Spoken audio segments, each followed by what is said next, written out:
Trastorno esquizofreniforme. Es un punto intermedio entre el trastorno psicótico breve y la esquizofrenia. Al igual que con la esquizofrenia, sus principales síntomas son el delirio y las alucinaciones. Discurso desorganizado, trastornos del pensamiento, suelen presentarse con cambios en la actividad. Una actividad impulsiva o un comportamiento caótico, o al contrario, con una disminución drástica de la misma. Falta de energía, actitud catatónica o abulia. Estos síntomas suelen aparecer de manera súbita, sin previo aviso, y con el tiempo desaparecerán del mismo modo. ¿A qué se debe el trastorno esquizofreniforme? Este trastorno se da a partes iguales entre hombres y mujeres y suele desarrollarse en la adolescencia o adultez temprana, al igual que con el resto de los trastornos psicóticos. Las causas de este desorden no se conocen en detalle. Por este motivo se considera probable en este trastorno la existencia de factores biopsicosociales como posibles desencadenantes. Parece clara la existencia de un factor genético o hereditario, pero sin embargo esto no justifica por sí mismo la aparición de la enfermedad. Por tanto, cuando una persona tiene vulnerabilidad genética y además vive situaciones traumáticas, podría llegar a desarrollar este trastorno. Otro posible factor desencadenante de esta enfermedad es el biológico. La segregación anormal de determinadas sustancias a nivel cerebral, como la dopamina o la serotonina, parecen guardar relación. Por este motivo, en ocasiones se recurre al empleo de fármacos para intentar normalizar las funciones biológicas del paciente. Principales síntomas. Los síntomas de este desorden son los mismos que los de la esquizofrenia y los de trastorno psicótico breve. La única diferencia entre ellos es que, por lo tanto, la duración de los síntomas, en el caso del trastorno esquizofreniforme, estos tienen una duración superior a 1 mes e inferior a 6 meses. Los principales que tenemos es el delirio, alucinaciones, comportamiento desorganizado y lenguaje irregular. Los delirios consisten en creencias falsas, extravagantes o erróneas. Son creencias muy firmes, incuestionables, a pesar de que no existe ninguna evidencia que las contraste. Se basan en ser convicciones del paciente a quien no se le puede convencer de que sean falsas por muchas pruebas que se le aporten. Alucinaciones. Son percepciones sensoriales, auditivas, visuales, olfativas, que tiene la persona sin que exista un estímulo físico presente. Comportamiento desorganizado. A veces el comportamiento afectado cambia sustancialmente respecto a la actitud habitual. Esto podría consistir, por ejemplo, en actitudes extrañas o desconfiadas, bruscos cambios anímicos o dificultades para recordar sucesos pasados. Lenguaje irregular. Esto implica un habla desorganizada o incoherente, o en ocasiones incluso incapacidad para hablar, o a veces puede tratarse de una dificultad para vocalizar adecuadamente las palabras, o simplemente saltar de un tema a otro. Los tipos de trastorno esquizofreniforme. En el trastorno esquizofreniforme no suele emplear subclasificaciones. Esto se debe a que, debido a la corta duración del trastorno, es difícil desarrollar un cuadro sintomático completo. Por el contrario, el trastorno esquizofreniforme suele dividirse en 2 grandes grupos diferenciados. El tipo depresivo, que se aplica a esta categoría únicamente cuando en los síntomas del paciente hay episodios depresivos mayores. Y el tipo bipolar, que se aplica a esta clasificación cuando el cuadro se debe a un episodio maníaco o un episodio mixto. ¿Cómo se trata el trastorno esquizofreniforme? Uno de los primeros pasos suele requerirse en el tratamiento de este desorden en la hospitalización del paciente. Esto, no obstante, dependerá de la gravedad de los síntomas del paciente y de si no o hay apoyo familiar. Esta hospitalización tiene por principal finalidad profundizar en el diagnóstico y descartar una posible esquizofrenia. Más allá de la hospitalización, el abordaje que mejores resultados da suele ser la combinación de terapias psicológicas y farmacológicas. A nivel farmacológico, se suele emplear medicamentos neurolépticos o antipsicóticos, con el fin de reducir los síntomas de la psicosis. Con esta medicación se reducen los síntomas en un primer momento y posteriormente se previenen posibles recaídas. La intervención psicológica suele comenzar una vez que el paciente ya ha estabilizado con la medicación. En estos casos se suele emplear la formación en estrategias de afrontamiento, psicoeducación y terapia ocupacional. Gracias. Hola, muy buen día para todos. Quien les habla su servidora Eva Camacho, y continuando con este seminario de los trastornos psicóticos, yo les voy a hablar sobre el trastorno esquizoafectivo. Vamos a comenzar definiendo el trastorno psicoafectivo, que esto es nada más y nada menos que un trastorno de salud mental caracterizado por una combinación tanto de síntomas de la esquizofrenia como alucinaciones o delirios, y los síntomas pues del trastorno de ánimo, como lo es la depresión y la manía. ¿Cuáles son estos tipos de trastornos esquizoafectivos? Esto lo podemos dividir en trastornos bipolar y trastorno depresivo. Recordando que el trastorno bipolar es ese trastorno donde el paciente presenta una condición en donde no tiene control de sus emociones, de sus estados de ánimo. Él puede estar o muy alegre de repente, o de la nada enojado, o triste sin ningún tipo de razón, y esto le produce conductas que no son o no están acordes o no son correctas a la persona en el momento. Y recordando el trastorno depresivo, este es el que se caracteriza por una constante depresión o una tristeza que no para. O sea, el paciente está en un estado deprimido totalmente 24/7, o sea, no encuentra un momento de alegría o felicidad o de calma en su mente, porque siempre está en depresión. Entonces, ¿cuáles son los síntomas de este paciente que presenta o que tiene este trastorno de esquizoafectivo? Empezamos primero con las ideas desorganizadas. Esto es una de las cosas como características de este trastorno. Lo otro son las alucinaciones, los síntomas depresivos. Lo otro también son las manías. No podemos dejar a un lado las manías y las conductas inherentes del paciente. Entonces vamos a ir definiéndolo poco a poco. Entonces encontramos que el paciente puede presentar síntomas o cambios en el apetito, o sea, y el vigor. ¿Cómo así? Bueno, puede ser que el paciente o deje de consumir alimento o consuma más alimento de lo habitual, o sea, se quiera como ahogar en comida.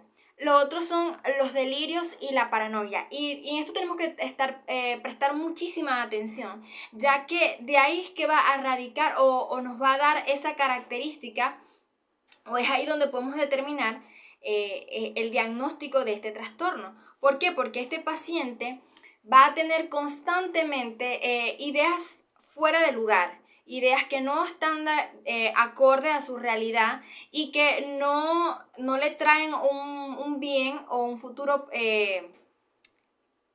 positivo, por llamarlo así. Entonces, este paciente también va a tener, o uno de los síntomas que puede presentar es la falta de interés por la higiene y el aseo. Y esto es muy importante, porque una persona que deje una semana, 2 semanas sin bañarse, que ni siquiera se quiera peinar, que ni siquiera quiera vestirse, que ni siquiera tenga, o sea, el ánimo de querer lavar su ropa o de vivir en un ambiente limpio, ahí tenemos que prestar atención, porque esos pequeños detalles, esos pequeños cambios de hábitos nos pueden dar índice de que este paciente está sufriendo de este trastorno.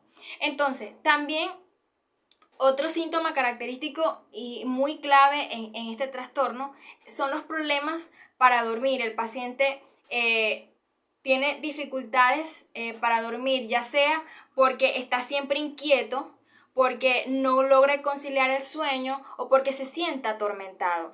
También los problemas de la concentración. Vemos que este tipo de pacientes están como perdidos, desubicados en tiempo y espacio, no se logran concentrar, no logran concretar algún tipo de actividad, algún tipo de meta. La otra característica es la tristeza y la desesperanza continua. ¿Qué quiere decir esto? Que el paciente siempre le va a ver el lado negativo a todo, siempre va a estar en una actitud de sufrimiento, una tensión de desesperanza, como que si el mundo fuera lo más negativo posible y no encuentra ese lado positivo, no encuentra ese lado alegre. Las alucinaciones, y esto es muy importante en este caso, porque estos pacientes están en constantemente alucinaciones, pero no alucinaciones, digamos ustedes, positivas o realistas, sino que están en contra de la realidad o están en desacuerdo de todo lo lógico y lo analítico del ser humano. Entonces, esto le hace al paciente tener una actitud de aislamiento social, porque es como que no se encuentra en ningún ambiente, o sea, él está en su mundo y en su mundo hay una historia y una película de terror, o sea, como dice el dicho, muchas veces su problema o tiene una solución, pero ellos están ahogados, enfrascados en su situación, en su problema. Y por supuesto, como ellos están en su mundo y en toda su situación, esto le genera una desconfianza hacia alrededor, hacia sus familiares, hacia su entorno. Ahora, nos podemos hacer unas preguntas y la pregunta es, ¿qué causa o cuál es la etiología de este trastorno? Bueno, podemos pensar que este trastorno, y según los estudios que se han realizado, normalmente nos afronta algo ya de una herencia biológica.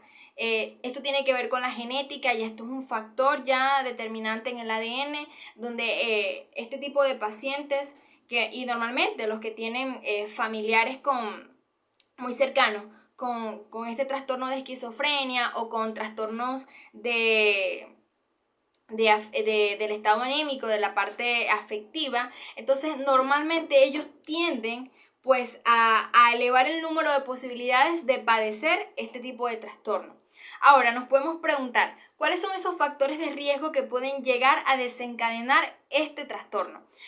Como ya hemos mencionado en reiteradas ocasiones, tener un paciente consanguíneo cercano que padezca de esta enfermedad, ya sea una madre, un padre, un hermano, un abuelo, un tío, alguien de la primera generación, o sea, alguien que sea muy cercano, esto aumenta los niveles de padecer esta enfermedad. Lo otro es acontecimientos estresantes que puedan desencadenar los síntomas. ¿Qué pasa? Que normalmente este tipo de pacientes pueden tener esos genes, pero si no hay un evento que desencadene esto, bien sea una pérdida bastante, como por decirlo así, traumática de algún ser querido o alguna situación que pueda desencadenar, ya sea un despido en su trabajo, una escasez económica, un problema emocional, o sea, algo tiene que haber un suceso que pueda marcar la vida y pueda desencadenar este tipo de síntomas o este tipo de trastorno que ya está o que viene ya internamente en la parte genética del paciente. Entonces, otra cosa también, otro factor que puede desencadenar o puede causar esta enfermedad también es la toma de medicamentos de la mente, o sea, los pacientes que están totalmente tomando antidepresivos, antipsicóticos, ansiolíticos. Normalmente este tipo de fármacos en sus efectos adversos, ellos causan alteraciones y muchas veces con la condición del paciente, por el estilo de vida, por el ambiente y todo lo que puede ocurrir, lo que es la clínica, esto puede desencadenar y ser un factor de riesgo. ¿Cómo podemos realizar un diagnóstico? Es muy importante para nosotros como médicos y personal de la salud desarrollar ese ojo clínico, ese oído de poder percibir más allá, de poder analizar las conductas de nuestros pacientes y aún de nuestros más allegados, porque esto no escapa de nuestra realidad. Muchas veces tenemos familiares o amigos que tienen estos genes o que tienen este tipo de trastorno y muchas veces no prestamos atención porque desconocemos y pensamos que no, que o sea, a veces estamos tan pendientes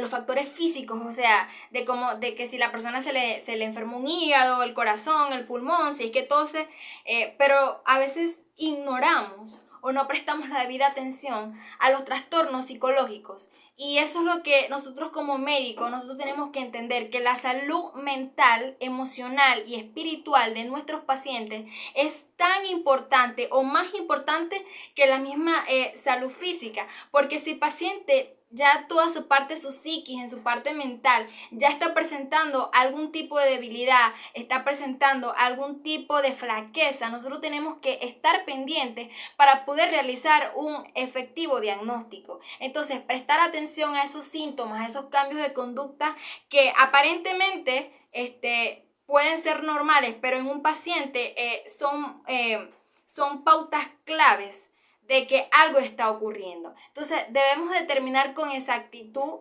que la enfermedad afectiva y este tipo de trastorno cumple con criterios de episodios maníacos o depresivos. Entonces, recordando que maníaco es una manía, ¿sí? Muy bien. Los criterios. ¿Qué criterios tenemos? Porque no porque una persona está triste hoy, no, ya es un paciente esquizoafectivo. No. Recordémonos, que el ser humano está compuesto de alma, de espíritu, de mente, tiene emociones, es un ser pensante, es un ser analítico, es un ser lógico. ¿Qué pasa? Hay criterios que nos permiten y están establecidos por los grandes estudiosos y por la línea de psiquiatría y los grandes estudios avanzados que se ha determinado, que hay más o menos 4 criterios, que podemos utilizar para nosotros poder diagnosticar esta enfermedad en nuestros pacientes. Lo primero es que el trastorno cumpla con los criterios para uno de los trastornos afectivos del grado moderado a grave. ¿Cómo así? Bueno, que este paciente tiene que cumplir con pautas claves de un trastorno o de bipolaridad o un trastorno depresivo. O sea, tiene que cumplir con cada uno de los renglones. Que haya un cambio de conducta y no es de un solo día, de 2-3 días, no. Esto tiene que ser algo continuo, es decir, periodos largos. Lo otro es, el ítem número 2 del criterio, es que los síntomas de por lo menos uno del listado de prácticamente, o sea, de a nivel del estudio de la esquizofrenia, o sea, el paciente lo debe cumplir. Deben estar claramente presentes en él. Entonces, esto es, normalmente se tiene que dar a diario para nosotros poder decir, este paciente está concursando para ser un paciente con este trastorno de esquizoafectivo. ¿Por qué? Porque ya tiene, cumple con casi 4 de los 5 síntomas del trastorno esquizofrénico y un trastorno fijo del trastorno afectivo. El tercer criterio es que, a juro porque sí, o sea, es un cumplimiento, para yo poder decir que esta persona tiene este trastorno, que tiene que cumplir con los criterios 1 y 2 ya mencionados. O sea, si no cumple con el criterio 1 y 2 mencionados, nosotros no podemos decir, porque el paciente se deprimió y se puso a dar vueltas en una cancha. No, ya el paciente tiene esta conducta. No, tenemos que estar chequeando y estudiando, mirar con determinación y escuchar y saber interpretar lo que estamos viendo. Y por último, el trastorno no se le atribuye a causa orgánica o intoxicación, porque recuérdense que hay trabajadores que por lo menos que son intoxicados por algún tipo de metales pesados, que están trabajando en el área industrial. Entonces, saben que este tipo de metales pueden causar o tienen pues efectos neurológicos que son atribuidos a esa intoxicación. Pero lo que le estamos hablando o lo que estamos tratando de este trastorno ya es parte de, como decirle, de la herencia genética de estas personas, de estos pacientes. Entonces es importante tomar estos criterios para nosotros poder desarrollar y poder evaluar correctamente a nuestro paciente y llegar a un correcto diagnóstico. pero lo importante de esto es poder diagnosticar a tiempo a nuestro paciente y poder brindarle la mejor ayuda, el mejor apoyo para poder establecerle un adecuado tratamiento. Recordando que en el tratamiento más utilizado en los episodios maníacos es la combinación de un antipsicótico atípico con un estabilizador de ánimo. Normalmente utilizan el litio o los antipilépticos, los antidepresivos, los ansiolíticos y sobre todo el ambiente que le podamos generar a nuestro paciente. Porque está científicamente comprobado que los fármacos ayudan, pero el ambiente influye muchísimo, porque de nada sirve nosotros tener medicado a un paciente, pero este paciente no tiene un buen entorno familiar, o está en condición de calle, o su ambiente más bien lo que hace es perjudicarle aún más esta enfermedad. Entonces de nada sirve cumplir con un tratamiento farmacológico y no también cumplir con ese tratamiento emocional, con esa parte afectiva, con esa carencia que tiene el paciente emocionalmente. Entonces el ambiente que nosotros podamos brindarle a nuestro paciente la seguridad y poder darle el ánimo, acompañarle, y que esta persona, a pesar de su condición, él se pueda sentir apoyado por sus familiares. Y tristemente muchas veces los pacientes se encuentran solos, y ahí es como nosotros, personal de la salud, que nosotros necesitamos prestarle la debida atención, el amor que se necesite. Recuerde que podemos sabernos toda clase de libros, toda clase de tratamientos, pero si no somos empáticos, si no tratamos de entender y ser comprensivos y buscar las mejores soluciones y las mejores estrategias y herramientas para poder atender a nuestros pacientes, muchas veces nuestros esfuerzos son en vano. Entonces, si nosotros cumplimos con un tratamiento correcto y lo logramos diagnosticar a tiempo, y este paciente sigue pues su medicación al pie de la letra y está en el querer mejorar, el querer superar esta parte débil emocional que presenta y mental, pues nos evitamos llegar a esta parte de las complicaciones, que muchas veces la peor de todas es cuando el paciente toma la triste decisión de acabar con su vida, porque es algo con que lucha, ¿sabes? Muchas veces juzgamos, ay, esta persona se quitó la vida, pero a veces no comprendemos toda la perturbación mental, toda la inquietud, la falta de paz, la falta de tranquilidad que presenta esta persona. Y normalmente estas personas que tienen este tipo de trastornos, ellos luchan constantemente con estos intentos de suicidio o estos pensamientos suicidas o estas ganas de querer quitarse la vida sin nada, porque es que no le ven sentido a su vida. Pero ahí es donde estamos, ahí es importante que nosotros, como personal de salud, como seres humanos, podamos decirle a este paciente que su vida importa, que lo que hace es importante, es necesario, y poder brindarle la mayor ayuda que podamos. Recuerden que este paciente normalmente se va a aislar socialmente, él no se va a encontrar en ningún lugar. Entonces la idea también es preparar el ambiente para ellos. Esto muchas veces va a generar conflictos familiares, interpersonales, y esas son las mayores complicaciones, porque a veces como familia, y por eso también está la educación sanitaria, la educación mental, en donde nosotros podamos educar también a los familiares a cómo poder lidiar, porque no es solamente el paciente, sino también las personas, los cuidadores de estas personas. Muchas veces estos pacientes, y una de las complicaciones es que están solos, están desempleados, están ansiosos, tienen problemas de abusos de alcohol y otras sustancias estupefacientes, problemas de salud significativos, porque a su vez tratando de calmar y llenar este vacío, acarrean otro tipo de daño a su cuerpo. Son pacientes también que se cortan las venas, que tienen heridas de navaja, que están constantemente buscando mutilarse algún tipo de miembro sano. Entonces, evitar estas complicaciones. Y muchos de ellos están y aquí en Venezuela, lastimosamente, y lo podemos ver en nuestros hospitales, estos pacientes están en un estado de pobreza y de falta de hogar, o sea, no tienen los recursos ni el apoyo y están deambulando por las calles consumiendo drogas y es bastante doloroso. Entonces, si podemos evitar este tipo de complicaciones o hacer algo para poder cambiar, pues yo creo que podemos hacer muchísimo.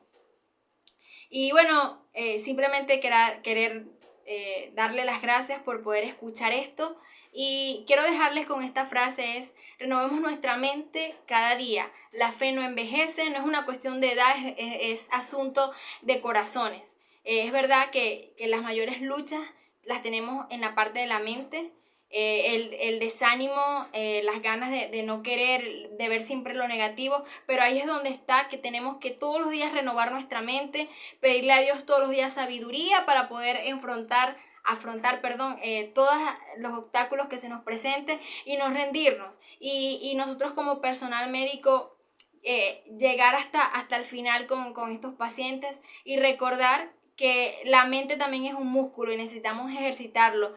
Llenémoslo de cada día de ideas positivas, de cosas que nos hagan crecer, que alimenten nuestro espíritu, nuestra alma y pues nos regalen un estilo de vida más saludable. Muchísimas gracias.